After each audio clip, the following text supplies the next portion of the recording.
Hi guys, good morning everyone. Today నేను recipes వచ్చేసి చామగడ్డ slices కింద కట్ చేసుకుని ఫ్రై చేసుకున్నాను అండ్ దోసకాయ పప్పు చేశాను ఈరోజు. సో ఈ చామగడ్డ ఎలా చేయాలంటే మనం రౌండ్గా స్లైసెస్ కింద కట్ చేసుకుని ఆయిల్ వేసుకుని ఆయిల్లో మనం ఈ చామగడ్డ స్లైసెస్ కింద కట్ చేసుకున్నాం కదా, అవి వేసి ఫ్రై చేసుకుని కొంచెం పసుపు వేసి బాగా ఫ్రై చేసుకోవాలి. తర్వాత ఉప్పు, కారం, ధనియాల పౌడర్ వేసి బాగా ఫ్రై చేయాలి. బాగా క్రిస్పీగా అయిన తర్వాత కరివేపాకు వేసి తీసేస్తే అయిపోతుంది. యమ్మీ మనకు వచ్చేసి చామగడ్డ ఫ్రై రెడీ అండి. ఇది వచ్చేసి పప్పు అండి. సో పప్పు వచ్చేసి మనం కుక్కర్ తీసుకొని కొంచెం కందిపప్పు, పెసరపప్పు మనం కడిగేసుకుని 3 times, తర్వాత అందులో వాటర్ పోసుకొని ఆనియన్, చిల్లీస్, టమాటో, దోసకాయలు 2 కట్ చేసుకున్నాను.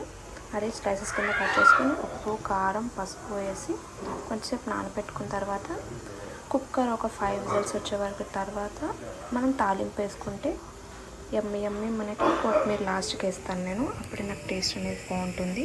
సో మనకి వచ్చేసి ఈరోజు 2 varieties చేశాను. సో నచ్చిందా ఫ్రెండ్స్? నచ్చితే ఒక లైక్ చేయండి, సబ్స్క్రైబ్ చేయండి, ఛానల్ ఎంకరేజ్ చేయండి ఫ్రెండ్స్. చూడండి ఫ్రెండ్స్, యమ్మీ